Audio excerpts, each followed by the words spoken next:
اور ابھی جانیے کہ مساق جمہوریت کے بعد آئین کو بحال کیا گیا۔ نائب وزیر اعظم اسحاق ڈار کہتے ہیں کہ سیاست ضرور کریں لیکن ریڈ لائن کراس نہ کریں۔ ایجنڈا بہت زیادہ دیکھنے والا ہے جناب اسپیکر، ہمیں کھلے دل سے یہ دیکھنا چاہیے کہ وہ ملک جو 2017 تک دنیا کی 24ویں معیشت تھی وہ 2022 تک دنیا کی 47 معیشت کیوں بنی؟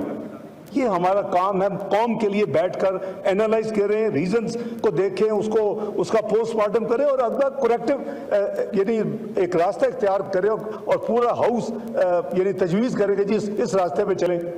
ہمیں دیکھیں کہ جو ٹیررزم جس کے ہنڈریڈز آف بلینز خرچ ہوئے اس قوم کے، اور وہ جو آپ اسٹیٹسٹکس منگوائیں جو ڈیٹا تھا کہ جو 2013 کی ایوریج تھی اور جو 2017 میں جو بالکل جس کا نام و نشان ختم ہو گیا، لیکن آپ کو ضرب عضب لڑنی پڑی، آپ کو رد الفضال لڑنی پڑی، آپ کو Karachi clean up security operations کرنے پڑے، لیکن ڈیویڈنڈ ملا، ٹیررزم ختم ہو گیا۔